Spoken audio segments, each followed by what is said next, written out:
Sebelum kita mulai pembelajaran pada siang hari ini, marilah kita awali bersama kegiatan ini dengan membaca kalimat basmalah. Bismillahirrahmanirrahim.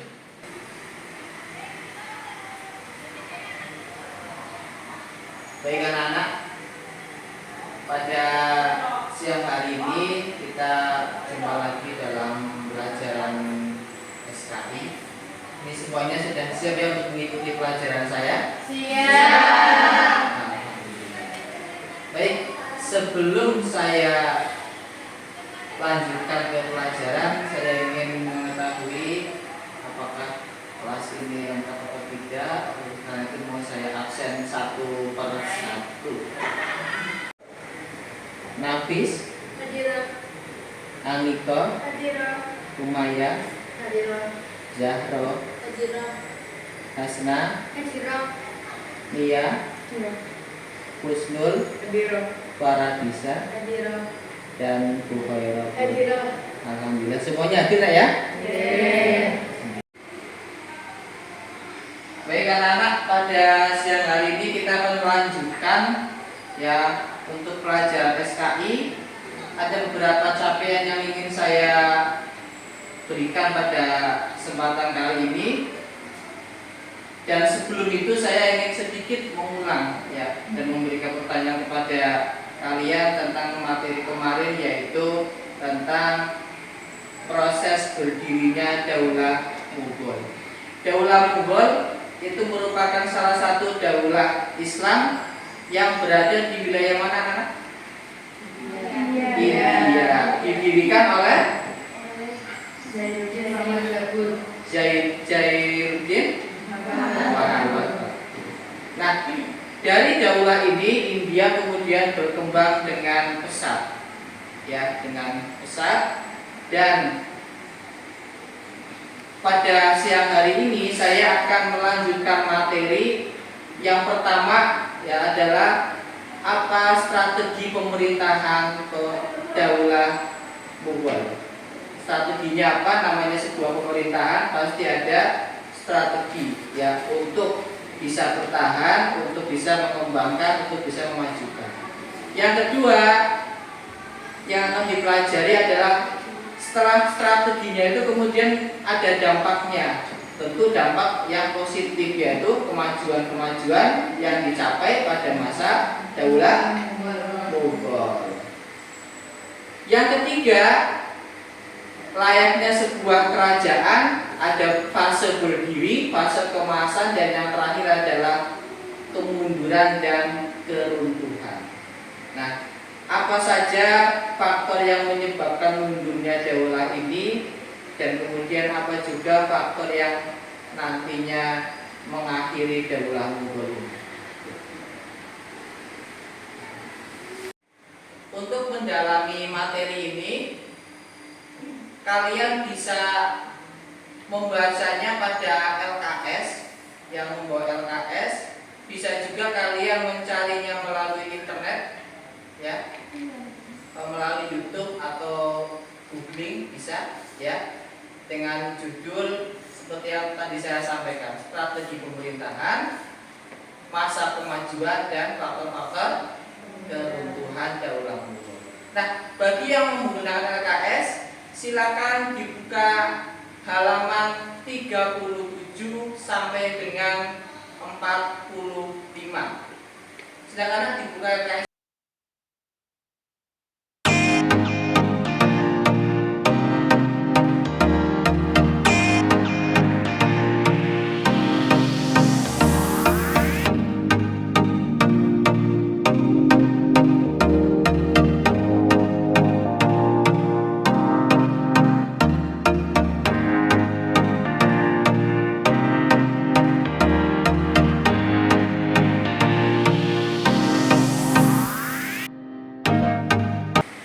Sudah dibaca nak materinya? Sudah. Baik. Nah, dari materi ini saya ingin mengetahui apa yang kalian simpulkan setelah membaca ataupun melihat video ataupun browsing dari internet ya. Pertama adalah apa strategi yang dilakukan oleh pemerintahan Daulah Mughal di dalam mempertahankan atau menjalankan roda pemerintahannya. Saya akan menjawab Ya, silakan. dengan cara memperluas wilayah, menerapkan toleransi bagi masyarakatnya. Gimana anak jawabannya? Betul? Betul ya. Jadi dengan cara memperluas wilayah dan menerapkan toleransi ya. Pada intinya seperti itu. Kemudian pertanyaan kedua, apa yang dilakukan oleh para pemimpin Mughal untuk memajukan wilayah India? Siapa yang menjawab, Nak? Saya, Pak, Ya, silakan. dengan cara membangun lembaga pendidikan untuk semua warga Mughal tanpa ada perbedaan. Bagaimana, Nak? Betul? Betul. Betul ya. Jadi lembaga pendidikan itu salah satu cara untuk memajukan sebuah bangsa. Ya, apalagi tanpa adanya perbedaan karena India itu kan sebelumnya memang dikenal dengan sistem kasta, ya adanya perbedaan status sosial. Baik. Pertanyaan ketiga adalah apa faktor yang menyebabkan keruntuhan Daulah Mughal? Siapa yang mau menjawab pertanyaan ini? Faktor terbesarnya adalah karena adanya ancaman dari imperialis Inggris. Imperialis Inggris. Gimana anak? Betul ya? Betul. Ya. Sebenarnya faktornya banyak tapi yang paling besar itu adalah adanya kedatangan bangsa Inggris yang kemudian menjajah wilayah India. Sebelum saya lanjutkan dari setelah menyampaikan 3 pertanyaan itu mungkin dari anak-anak ada yang juga ingin ditanyakan kepada saya, silakan. Saya, Pak, Ya, silakan. pada masa pemerintahan siapa Daulah Mughal itu mengalami puncak kejayaannya? Ya. Ada yang mau mencoba menjawab, Nak? Saya akan menjawab, Pak. Ya, silakan. Jalaluddin Muhammad Akbar. Jalaluddin Muhammad Akbar. Akbar. Bagaimana dengan jawabannya, anak? Betul? Atau Iya. salah? Betul ya. Betul. Oke. Baik. Untuk mendalami materi ini, maka saya ingin membagi kelas ini menjadi 3 kelompok. Kelompok 1, kelompok 2, dan kelompok 3. Nah, saya kira supaya mudah ya, saya bagi aja langsung gitu, nah ya, tidak lama. Kelompok 1, siapa, Nak? Yang mau kelompok 1? Saya. Ya, itu siapa? Hasna, Nia sama Huwairatu. Bu Khairatu. Kelompok 2. Kelompok 2 Saya. yang kelompok 2 ya Faradisa, Husnul, Aniko. Pas 3 ya. Nah, ini yang ketiga nih. Kelompok 3 Saya, ya ada Umaya, Zahra dan juga Hafiz. Nafis. Tugasnya adalah semua kelompok membuat mind map atau mind mapping. Sudah tahu ya apa itu mind map? Ya, apa? Peta konsep ya. Jadi nanti ada garis-garis. Saya kira kalian sudah paham lah konsep dari sebuah mind map itu bagaimana. Kelompok 1 akan membahas tentang strategi dan kebijakan pemerintahan Daulah Mughal. Kelompok 1 ya, Hasna dan teman-temannya. Kelompok 2 mana? Ya, Faradisa ya. Dan teman-temannya membahas tentang kemajuan ya, kemajuan ataupun perkembangan peradaban dan ilmu pengetahuan pada masa Daulah Mughal. Bisa dicatat Pak tugasnya ya. Kelompok 3 mana? Saya. Kelompok 3 ya, membahas tentang kemunduran dan faktor-faktor yang menyebabkan keruntuhan Daulah Mughal. Jadi tugasnya masih ingat nak, membuat mind map atau mind mapping. Nah, ini saya sudah menyiapkan kertas ya, kertas ini.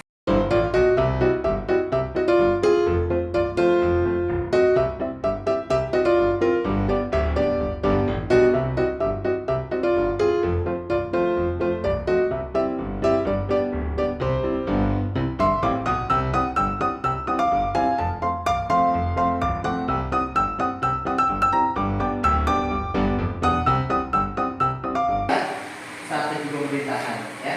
Silakan didiskusikan bahannya dari LKS, buku ataupun bisa lewat internet. Nomor 2 yang tadi apa dok? Membuat Kemajuan. ya kemajuan, mind map kemajuan ya Daulah Mughal. Nomor Ini 3. Kak. Nah, ini nomor 3 tugasnya membuat ya kata konsep kemunduran dan keruntuhan Daulah Mughal. Masing-masing kelompok silakan untuk membuat formasi berdiskusi.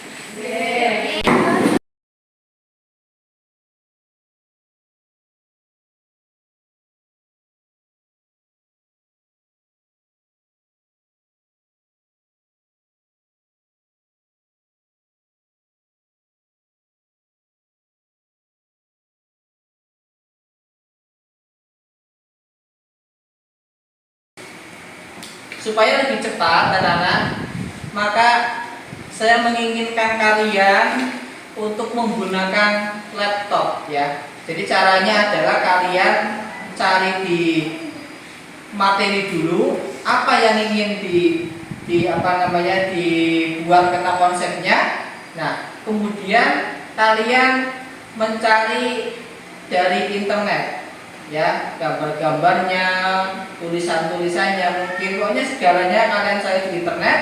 Nah, setelah itu kalian buat ya, kemudian nanti print. Setelah di print nanti kalian tempelkan di kertas yang sudah saya siapkan.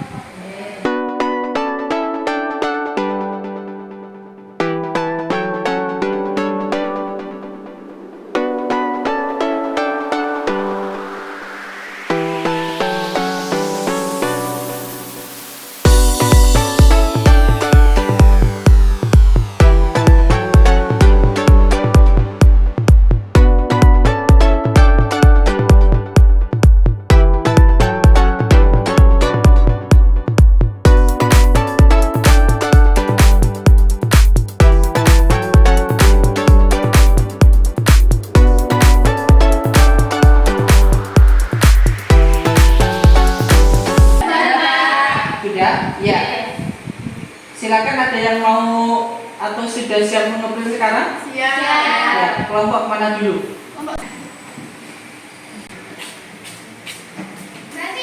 Kelompok lainnya? Sudah siap kelompok 2? Sudah. Ya, silakan kelompok 2 kalau mau ngeprint sekarang. Kelompok 3? Siap, ya silakan salah satu untuk ngeprint. Semua kelompok sudah mengeprint tugasnya nak? Sudah. Baik, kalau sudah silahkan dipotong dan ditempel sesuai dengan tempat yang sudah kalian persiapkan.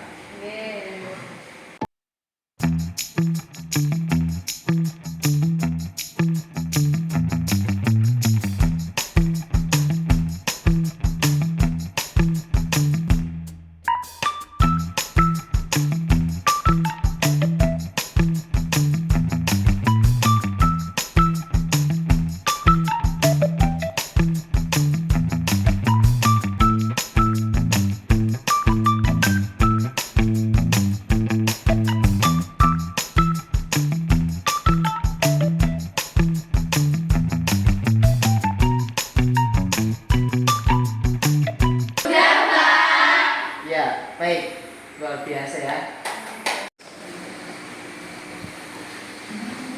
Coba diperlihatkan nak.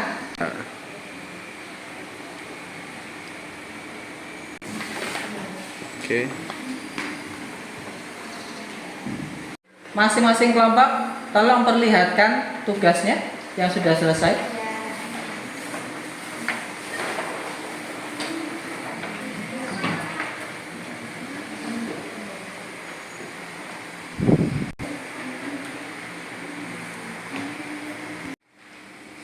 Nah, karena semuanya sudah selesai, maka yang berikutnya adalah mempresentasikan. Saya ingin mulainya dari kelompok 1 anak-anak, silakan maju. Siapa? Ya, silakan maju.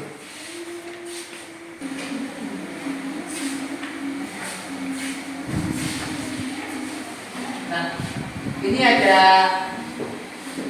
isolatif. Nah, silakan kalian tempelkan tugasnya di sini. Terus kemudian nanti presentasikan kepada teman-teman.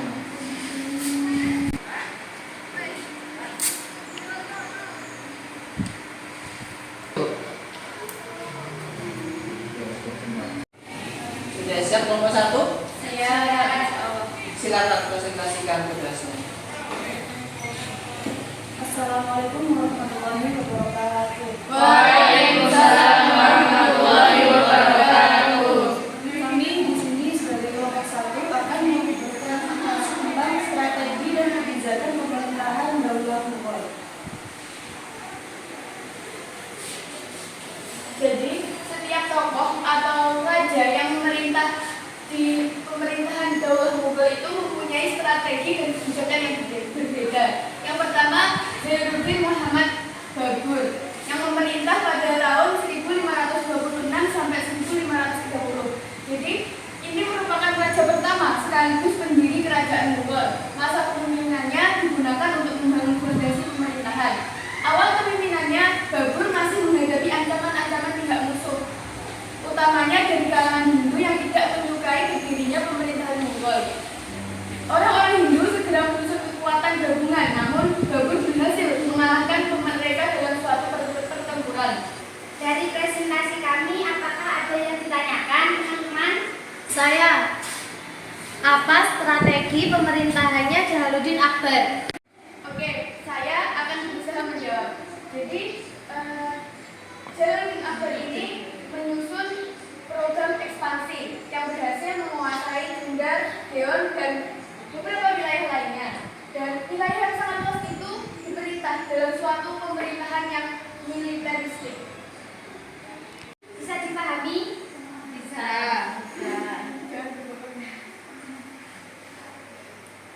Tiga. Ada yang bisa ditanyakan lagi? Tidak. Ini dapat disimpulkan bahwasanya strategi dan kebijakan pemerintah Daulah Mughal diantaranya yaitu perluasan wilayah, penguatan militer, penguatan sosial dan ekonomi. Mungkin itu saja presentasi dari kelompok kami. Apabila ada kurangnya, kami mohon maaf yang sebesar-besarnya. Wassalamualaikum warahmatullahi wabarakatuh. Waalaikumsalam warahmatullahi wabarakatuh. Kita beri tepuk tangan untuk kelompok 1.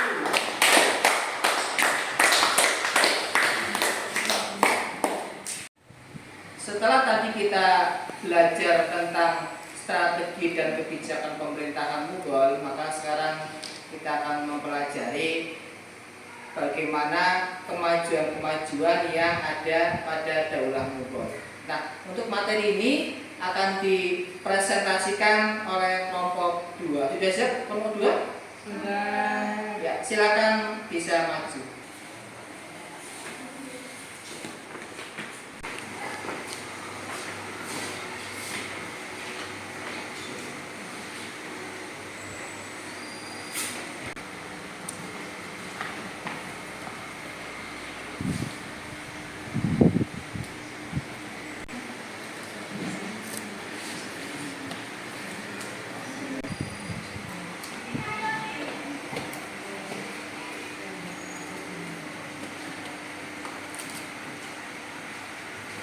Tiga. Assalamualaikum warahmatullahi wabarakatuh. Waalaikumsalam warahmatullahi wabarakatuh. Kami dari kelompok 2 akan mempresentasikan kemajuan Daulah Mughal.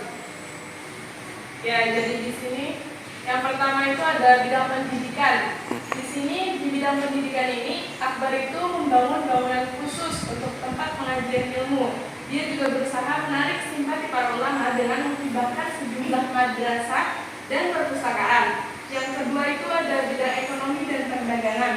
Untuk mengelola ekonomi pertanian pemerintah juga mengatur tentang organisasi pertanian. Setiap perkampungan petani dikepalai oleh seorang pejabat lokal yang dinamakan muqaddam, dan dia mempunyai tanggung jawab menyetorkan penghasilan untuk menghindari tindak kejahatan. Yang ketiga di sini ada politik dan pemerintahan. Akbar di sini membentuk sistem pemerintahan militeristik, yang dalam pemerintahan tersebut pemerintahan daerah dipegang oleh si Pahsalar atau kepala komandan, sedang wilayah distrik dipercayakan kepada faujar atau komandan. Terus Akbar juga menerapkan politik suluhul, yaitu toleransi universal, yaitu dia tidak membedakan etnis maupun agama manapun. Yang ketiga itu ada dia juga menerapkan undang-undang kerajaan yang membuat din ilahi, yaitu suatu pandang dan sikap keagamaan resmi kerajaan tentang unsur-unsur agama Islam, Hindu, Persia, Kristen dan sebagainya yang harus dianut oleh setiap orang. Dari presentasi ini apa ada yang ditanyakan? Ada. Ya, silakan. Apakah semua warga Mughal mendapatkan hak belajar yang sama? Baiklah, pertanyaannya bagus sekali. Saya akan menjawabnya dengan sepenuh hati. Jadi ya, jawabannya adalah ya, karena Daulah Mughal ini menerapkan politik suluhul yang mana dia itu tidak membedakan antara etnis dan agama. Bagaimana dengan jawabannya? Sudah. Ada yang ditanyakan lagi? Tidak. Kalau tidak ada, kita akan membacakan kesimpulannya. Jadi kesimpulan Daulah Mughal itu ada 3 aspek. Yang pertama itu adalah aspek pendidikan, yang kedua adalah aspek ekonomi, dan yang ketiga adalah aspek politik. Sekian dari kelompok kami. Kurang lebihnya kami meminta maaf. Wassalamualaikum warahmatullahi wabarakatuh. Waalaikumsalam warahmatullahi wabarakatuh. Ya, kita beri aplaus untuk kelompok 2.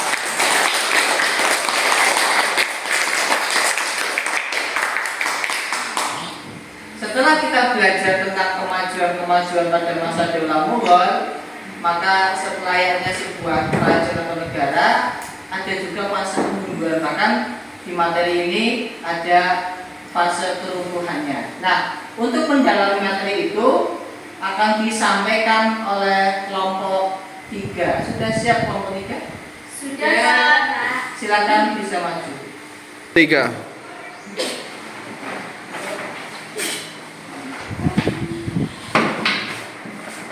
Oke.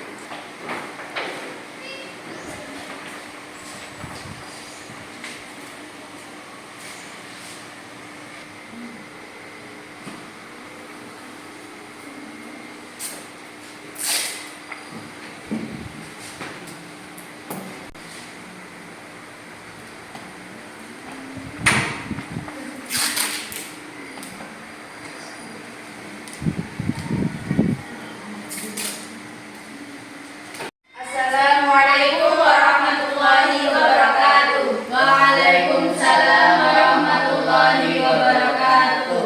Kami di sini akan mempresentasikan sejarah kemunduran Daulah Mughal yang akan dijelaskan oleh Umayyah.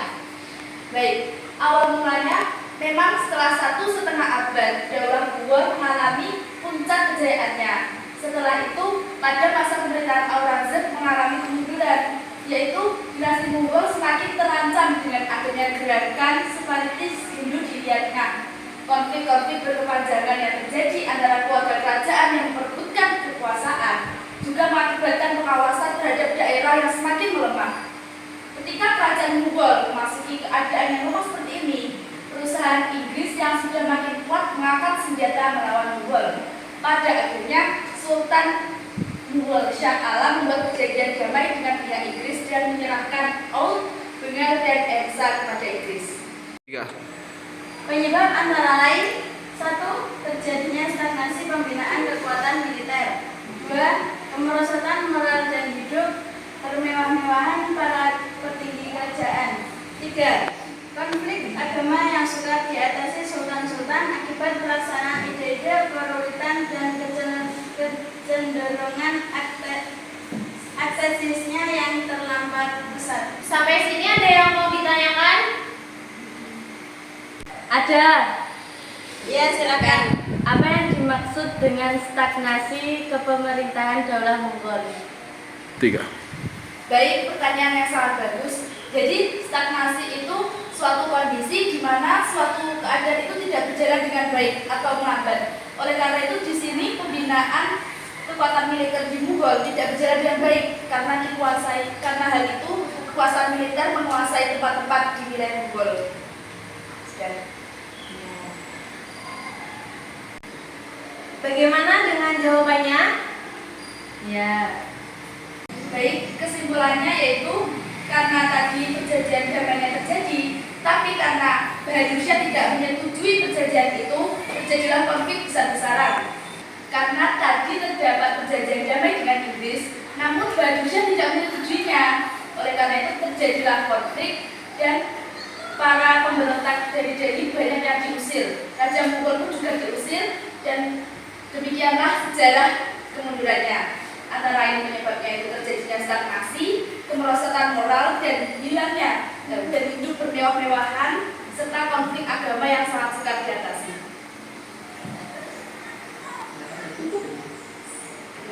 Cukup sekian dari kami. Wassalamualaikum warahmatullahi wabarakatuh. Waalaikumsalam warahmatullahi wabarakatuh. Ya, silakan.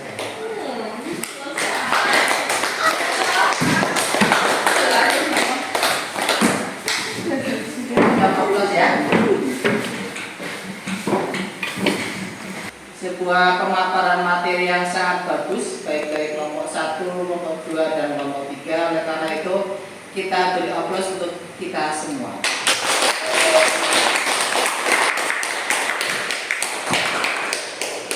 Baik, layaknya sebuah kerajaan, maka Daulah Mughal pun tidak luput dari fase namanya berdiri, kemajuan, dan juga keruntuhan. Tadi sudah kita bahas bersama-sama bahwa strategi pemerintahan yang dilakukan oleh Daulah Mughal itu adalah dengan cara memperkuat militer, kemudian ekspansi wilayah, sedangkan di dalam negerinya adalah dengan cara untuk menerapkan toleransi. Dari sisi kemajuannya ada banyak sekali kemajuan yang dilakukan oleh Daulah Mughal yang meliputi 3 aspek, yaitu pendidikan, ekonomi, dan juga politik. Ya. Setelah mengalami kejayaan, maka kemundurannya pun tiba, yaitu diawali dengan konflik internal yang dilakukan oleh agama lain, ya. Kemudian adanya perjanjian yang pada kemudian hari bermasalah, dan juga hadirnya imperialisme dari Inggris. Sampai di sini saya kira sudah jelas ya. Baik. Ada beberapa pertanyaan yang ingin saya tanya kepada kalian. Pertama adalah pada masa siapakah Daulah Mughal itu mengalami kejayaan? Jalaluddin Muhammad Akbar. Kemudian apa yang dimaksud dengan politik sulhun? Adalah politik yang menerapkan tidak memandang Membedakan antara etnis dan agama. Baik. Jadi ini politik kesetaraan ya. Ya. Baik. Saya kira itu untuk pertemuan pada siang hari ini, dan pada pertemuan berikutnya kita akan membahas tentang Daulah Safawi. Silakan kalian baca-baca dulu pada buku LKS ataupun bisa cari melalui media online. Apa Daulah Safawi? Nah, spesifik lagi kita akan membahas tentang sejarah berdirinya, ya. Silakan. Tapi itu akan kita pelajari pada pertemuan selanjutnya. Silakan anak-anak untuk kembali ke tempatnya semula.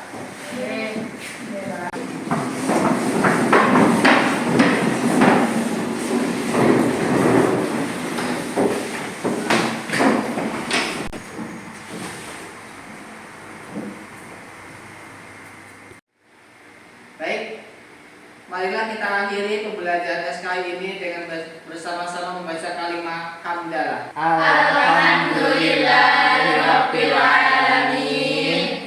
Sekian, wassalamualaikum warahmatullahi wabarakatuh. Waalaikumsalam warahmatullahi wabarakatuh.